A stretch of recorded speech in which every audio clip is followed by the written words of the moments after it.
que o ápice tem uma relação com as palavras que é muito sagrada. Então eu acho que esse sonho, o ápice do sonho, tinha uma mitologia na minha família de que era uma cigana.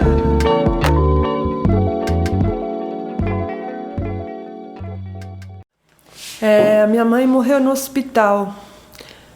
E assim que eu entrei no quarto, onde ela estava internada, eles tinham acabado de desligar os aparelhos.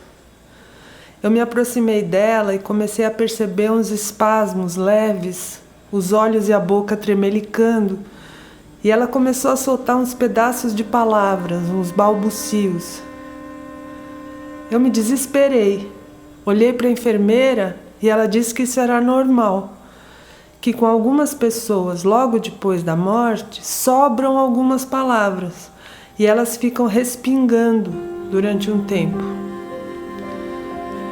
A minha mãe caiu no chão e eu fui socorrer, mas ela se levantou rápido e me deu uns bilhetinhos que ela trazia numa das mãos, cada um com uma mensagem de sabedoria diferente, todas com aqueles erros de português que ela fazia, do tipo Premiera, cabeleireiro, nós dois somos amigas.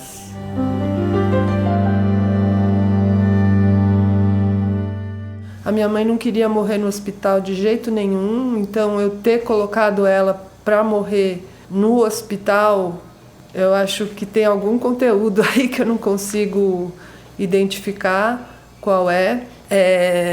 Mas o principal, acho que o ápice do sonho, né, é ela, apesar de morta, balbuciar, soltar algumas palavras e a enfermeira dizer que com algumas pessoas isso é normal, que depois que elas morrem, sobram algumas palavras. Bom, eu tenho uma relação com as palavras que é muito sagrada, quase, né? Quase beira o sagrado. E eu tinha uma relação com as palavras da minha mãe que era muito forte também, né? Porque eu escrevi 2 livros sobre ela. E num dos livros, né, que foi o primeiro, Que os Cegos Estão Sonhando, eu insistia muito para que ela lembrasse de palavras do campo de concentração. E ela não lembrava. Ela lembrava só de fila, que os oficiais sempre pediam para os judeus fazerem fila, e atenção, que também era o grito dos oficiais nazistas chamando os prisioneiros para, enfim, obedecerem, respeitarem os comandos, né? Então, eu me fixei muito nessas 2 palavras, fila e atenção, e ficava muito prestando atenção no jeito como ela falava, nas palavras que ela dizia, em palavras que se repetiam. Então, eu acho que esse sonho tem um pouco a ver com o que sobra dela, com o que fica dela depois que ela vai, e com o que eu acho que eu devo fazer com essas palavras depois que ela morre, né? Que é como se ela estivesse legando para mim o que resta dela, para eu, com isso, transformar em alguma coisa, fazer em alguma coisa, como se eu tivesse a necessidade, a incumbência de levar adiante uma coisa que ela deixou para mim, que são as palavras. No Que os Cegos Estão Sonhando, tem uma passagem em que eu conto, né, uma coisa que a minha mãe falava para mim, porque ela escreveu o diário sobre a vida no campo de concentração depois que ela chegou na Suécia, que ela foi salva pela Cruz Vermelha.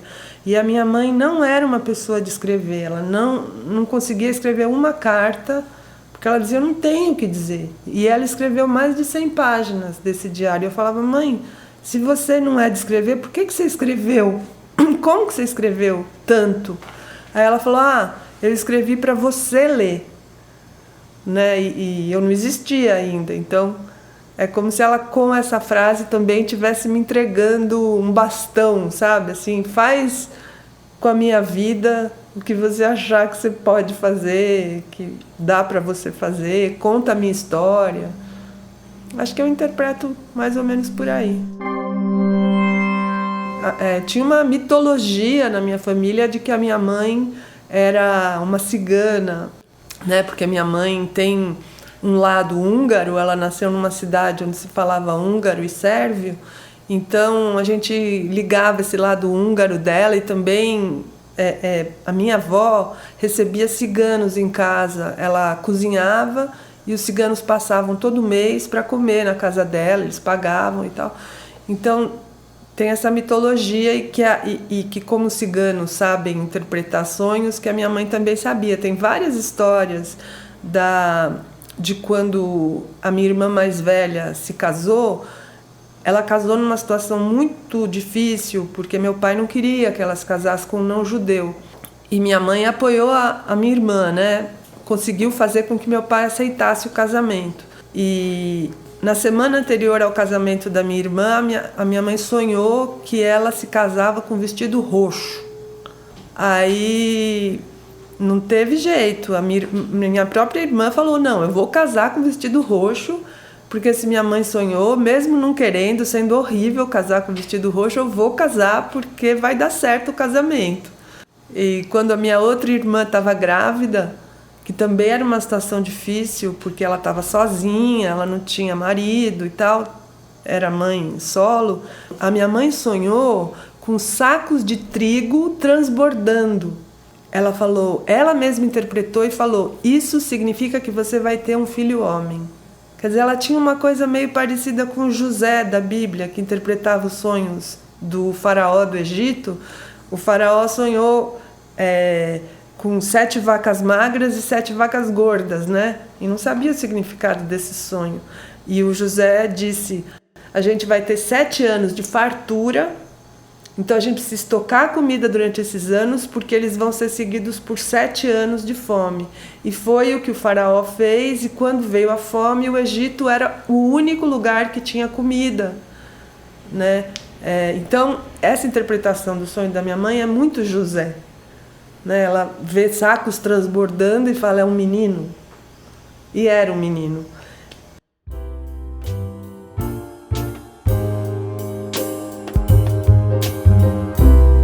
Mas agora eu tô lembrando que eu tinha conversas com a minha mãe, sim, sobre sonho, porque ela sonhava muito com meu pai, que tinha morrido muito tempo antes dela. E toda vez que ela sonhava com ele, ela falava, o que será?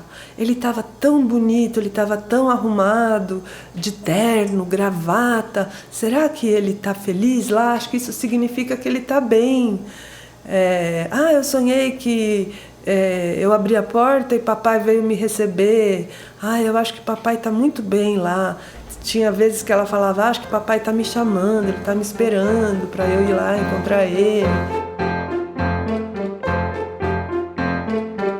E é tão louco, né? Porque ela sonhou que tinha uma privada com cocô transbordando, saindo da privada, e ela tentando com uma vassoura enfiar o cocô de volta para dentro da privada.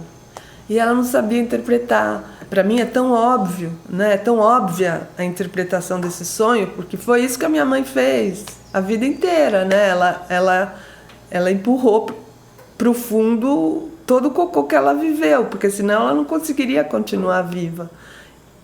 A estratégia que ela adotou foi a de esquecer, né? A de enterrar a merda.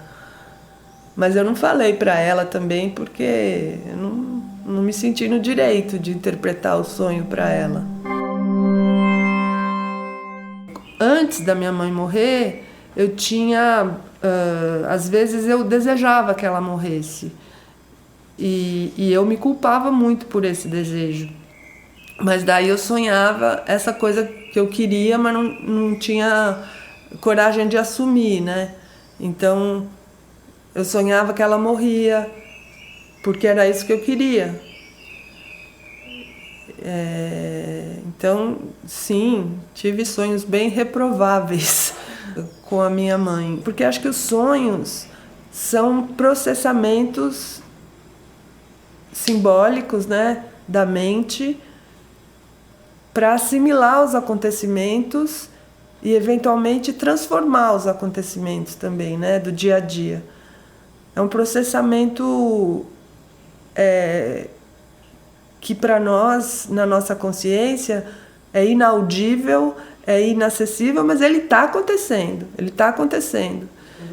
É a mente processando e tentando encontrar alternativas, né, para você continuar vivo e são, e lúcido, né? E eu acho que toda a maluquice dos sonhos ajuda a gente a manter a sanidade, ajuda a gente a pensar em soluções para os nossos problemas, mesmo quando a gente não presta atenção. Agora, quando a gente presta atenção, então, aí eu acho um caminho incrível. Os sonhos, eles te abrem portas que você não imaginava para resolver as tuas questões ou para você mergulhar mais fundo nelas.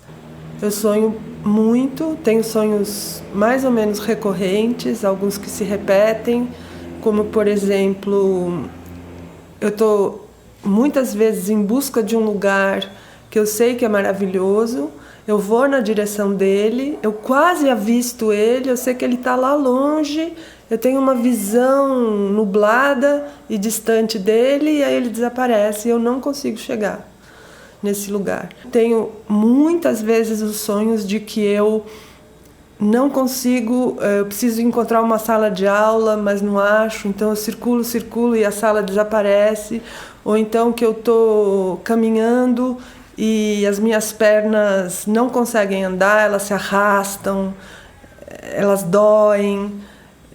Tenho muito sonho bastante com trem, essas coisas se repetem. Mas eu acho que os meus sonhos com trem eram formas de eu processar a viagem que minha mãe e meu pai fizeram num trem até os campos de concentração. Porque trem e holocausto são duas palavras que andam muito juntas, né? Todos os transportes de judeus foram feitos em trens, né? Era do trem que os judeus desembarcavam. E em qualquer livro sobre o holocausto que você lê, vai ter trem. E eu sonhava muito com trem, várias situações, boas, ruins, difíceis, solitárias, cheias. E olha só, agora eu parei de sonhar, talvez porque minha mãe tenha morrido. Faz tempo que eu não sonho com trem. Então acho que esses sonhos com trem me ajudaram muito a entender a história da minha mãe, a história do meu pai também, né? Porque eles estavam no mesmo trem e não se conheciam. Tem tanta história, né, de judeus que pularam do trem. Parece que o irmão da minha mãe pulou do trem. Essa história é meio vaga. Tem um filme sobre o János Korczak, que era um educador húngaro que salvou 50 crianças judias pulando do trem. Então, acho que esse sonho me ajudou, sim, a entender a história da minha mãe. Acho que essa coisa toda de não conseguir, tentar, não achar, das pernas ficarem pesadas, de eu me arrastar, né? Esse sonho recorrente, eu acho que tem a ver, é como se eu estivesse vivendo as coisas que ela viveu no lugar dela, sabe? Porque é uma coisa que eu sempre pensava quando eu era pequena, porque minha mãe me conta as histórias dela desde que eu era muito pequena. E eu sempre pensava, como eu faria, o que eu faria se eu estivesse no lugar dela? E penso isso até hoje. É impressionante como essa história está impregnada em mim. Assim, se eu vejo, por exemplo, estou comendo uma comida muito boa, eu penso, nossa, no campo de concentração eles não podiam comer isso. Ou se eu estou comendo uma comida muito ruim, eu penso, nossa, no campo de concentração isso seria ótimo. Assim, todo dia eu penso essas coisas. Sei lá, se eu vejo a minha cachorra comendo ração, eu falo, será que eu estivesse no campo de concentração eu comeria ração? Pô, claro que eu comeria ração. Então, é muito presente na minha vida isso. Muitos sonhos são jeitos de simbolizar, representar a dor do meu pai e da minha mãe.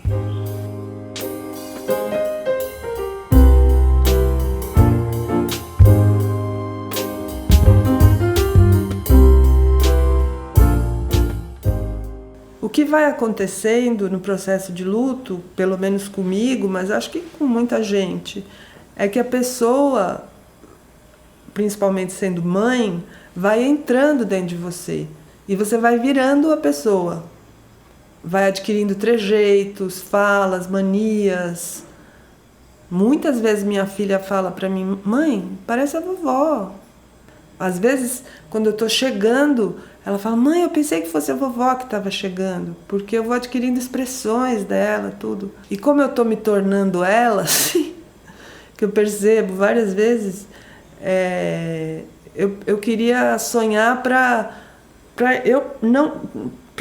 ela não ser eu, mas para ela ser ela, continuar sendo ela e eu poder ver ela, porque no sonho ela parece tão real, assim, então durante o sonho é muito bom, muito gostoso, né, poder rever a pessoa, depois você acorda e fala: putz, não era.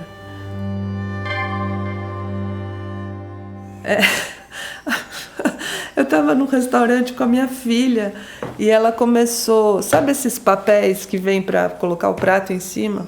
Mas era de papel, né? E a minha filha ficou fazendo dobrinhas no papel, assim. Aí ela dobrou os 4 cantos do papel, assim. Aí ela mostrou, ela falou: ó, mãe, o que eu fiz? Eu falei: que lindo! Não tinha nada de lindo em uma pessoa dobrar um papel. Eu e a Leda, a gente se olhou uma para outra e falou: é a vovó que falou isso, não fui eu. Que a minha mãe achava tudo lindo.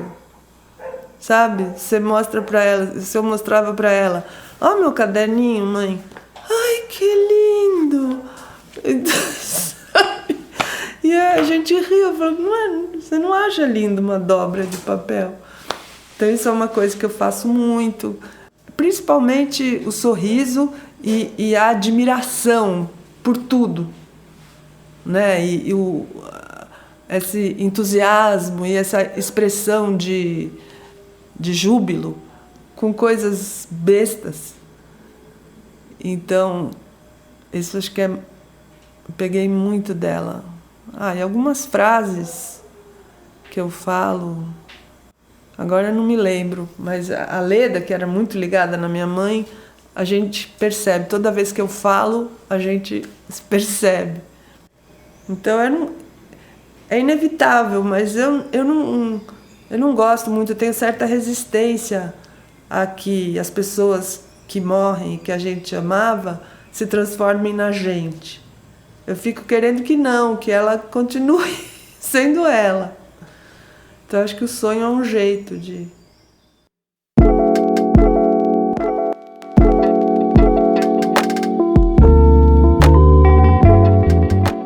Sobre Sonhos é um podcast idealizado por Nina Rai e Meno Del Picchia. A cada episódio, um sonho e um mergulho no universo onírico de um novo convidado. A produção, a pesquisa e o roteiro são de Nina Rai, e a trilha sonora original, o desenho de som e a montagem de Meno Del Picchia. A identidade visual é de Rodrigo Terra.